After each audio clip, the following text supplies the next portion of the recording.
Presented by ChargebackGurus.com. Visa's new interchange fee rates. For the first time in a decade, Visa is about to roll out big changes to their published schedule of interchange fees. These are the fees merchants have to pay every time they process a debit or credit card transaction. And while they're often just a few cents per transaction, the sheer volume means that even the smallest increase could have a significant impact. Not every merchant will be seeing their fees go up, however. Some retail sectors will actually see reduced fees. How can merchants prepare themselves for when Visa's new interchange fees go into effect? Most merchants are all too aware of the cumulative cost of interchange fees, also known as swipe fees. Retailers and card networks have long been at odds over them, and in 2012, a lawsuit over the matter of excessively high interchange fees was settled, ultimately resulting in an award of damages, but no required changes to the network's interchange fees. Some retailers will be happy to see their interchange fees go down, but one sector that can expect to see higher rates across the board is e-commerce. This is disappointing, but not surprising. With few widely accepted alternatives to payment cards for online transactions, Visa has little reason to fear of getting shut out of e-commerce markets because of rising interchange fees. Why is Visa making these changes? There is a justification for raising rates for some retailers, but not others that goes beyond the mere fact that they can get away with it. According to a document Visa sent to banks regarding the impending interchange fee changes, the adjustments are designed to serve two objectives: optimizing acceptance and reflecting the current value of Visa products. Visa has been pursuing a strategy of increasing acceptance of its cards in new markets, which often translates into incentivizing customers to use payment cards for purchases they ordinarily wouldn't, which can mean recurring necessities like rent and groceries that conventional wisdom says you shouldn't charge to a credit card, large dollar amount purchases you might want to write a check for, and small transactions you would typically pay for with pocket change. So it makes sense in that light when you look at some of the retail categories whose interchange fees will be reduced: real estate, healthcare, education, rent, parking, and vending machines. The fact that they are balancing out these reductions with increases elsewhere isn't just a reflection of the value of Visa products. It also reflects the reality that credit card fees are a major source of revenue for issuing banks and card networks, to the tune of nearly $100 billion per year.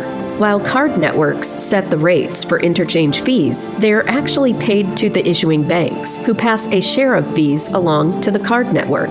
Consumers are largely untroubled by interchange fees. When merchants have to raise their prices to make up for rising fees, the consumers tend to blame the merchant, not the fee raisers on the back end. Higher interchange fee rates are charged for premium credit cards that offer rewards and other benefits, which are becoming increasingly popular with cardholders. How much are Visa's interchange fees changing?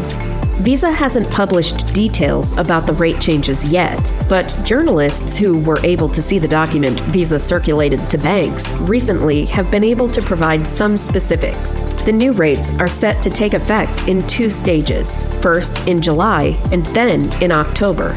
The new rates are set to take effect in two stages. Visa is staggering the rollout to give payment processors more time to prepare for and implement the changes to the fee schedule.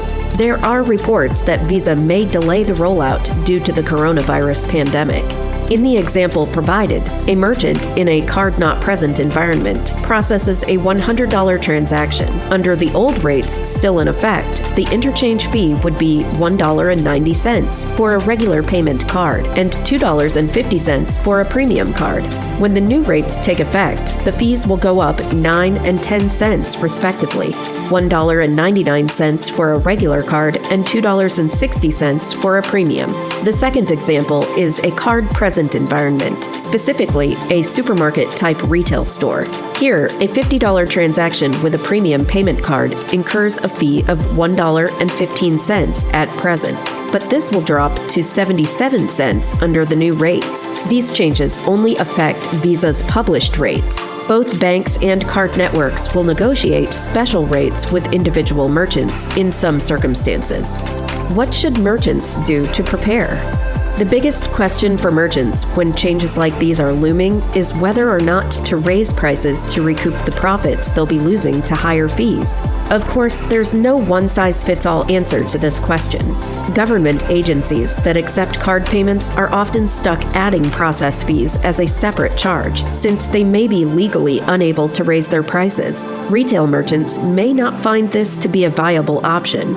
If you do raise prices, make sure you provide adequate advance notice to customers where appropriate. Recurring billings, for example, may require special consent and actions from the cardholder, or else you run the risk of inviting payment disputes and chargebacks. You may also be wondering if MasterCard has fee changes of their own in the works. After all, the big card networks tend to move in concert in matters like these, and MasterCard surely won't want to appear undervalued relative to Visa, right? There are reports that MasterCard is considering similar but not identical fee changes, but the rollout date is uncertain. Conclusion. Visa is hoping that slashing interchange fees for certain retailers will help them make some inroads into markets that were once the exclusive domain of spare quarters and checkbooks.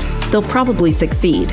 All signs point to digital, contactless payments continuing to trend upward, but merchants in the already Visa-saturated e-commerce sector may end up paying the price for this expansion. When unavoidable cost increases come your way, that's a good time to look at the areas of your business where you do have the power to cut costs and boost your revenue, like reviewing your chargeback prevention strategy and beefing up your defenses where you still have vulnerabilities. To learn more, visit chargebackgurus.com.